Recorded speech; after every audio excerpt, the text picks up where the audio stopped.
Good morning, leopards. We hope your Wednesday is off to a great start. Yep, and it's last color day. Student council will be around to figure out your spirit percentage. Student council is also selling Valentine's Day grants. Valentine's Day is next week.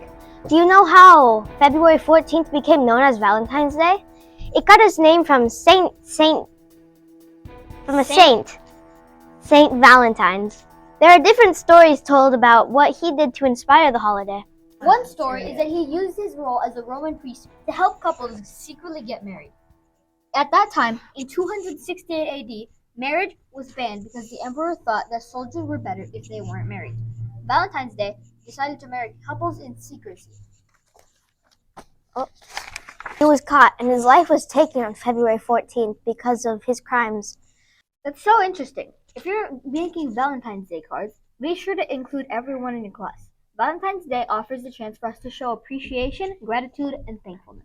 Well, Valentine's Day is next week, so I guess I better get started on those. For now, let's find out what's being served in our delicious den. Zoe? What are the bites and delights for today? Thank you, Julian. I'm going to be making my Valentine's cards this weekend. But for what's in the den, first choice today is confetti pancakes served with string cheese and sausage links. And those are the bites and delights today. Back to you in the studio. We are going to learn more about another one of our community partners. Miss Diaz's class helped out with the interview by creating the questions. Yes, they did. If you've ever been to Green Tomato Grill, you may just recognize Mr. Chris, the owner. He is joined by his manager, Maria. Let's go there now.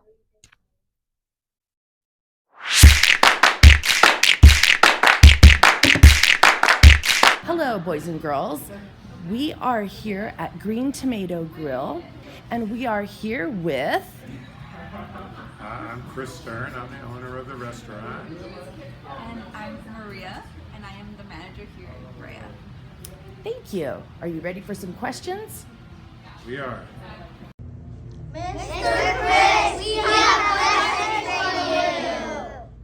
How did you come up for a name for the restaurant? The name was very difficult, actually. We tried a whole lot of different names. Some of them were serious and some of them were funny, and we just kind of liked the way the Green Tomato Grill just kind of matched. You know, it had that GR in the front of the first word and the GR in the front of the second word. It just sounded like the right fit, and that's how we ended up with the name. How did you design your restaurant? The design, that's a really good question. We actually used a professional design firm. All they do is go in, then they do all of the design work, and then they come back with like almost a blueprint of what it's going to look like, and then you say, yeah, that looks good. That's how we ended up with what we have. Is this your first restaurant? Before opening the restaurant, I actually had another business. We did national computer maintenance, but because computers got to be less and less expensive, people started throwing them away instead of getting them fixed. So we decided to sell that business and do something else. What is your favorite food on the menu? My favorite item here is the ranch wrap.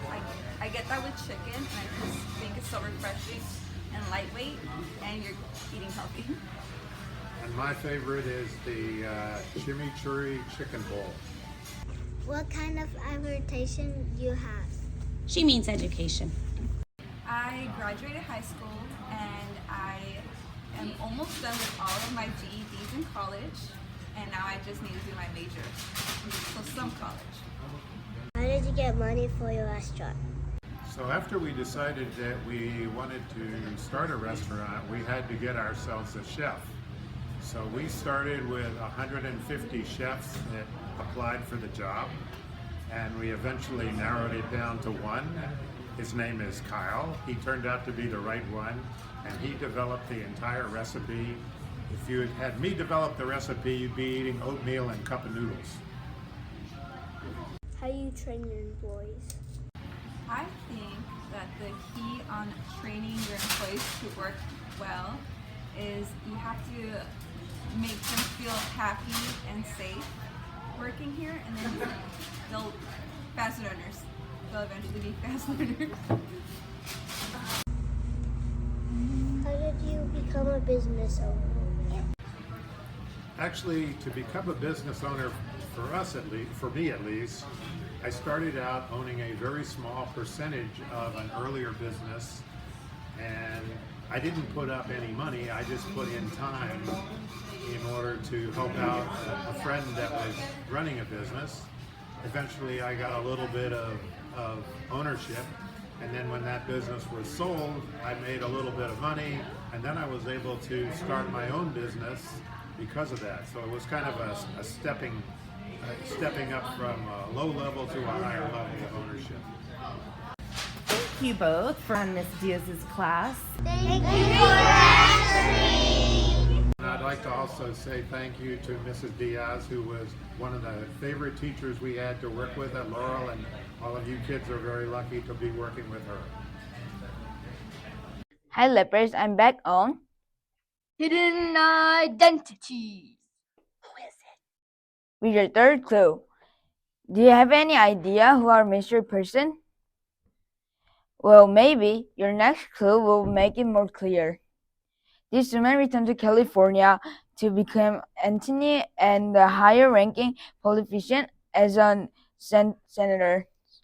Until tomorrow, don't forget to turn in your guesses outside room 2. That's it for today. From all of us at the Morning Roar, we hope you and your fellow leopards have a spot-on day. Let's go to the Pledge of Allegiance. Please stand. Right hand over your heart. Ready. Begin.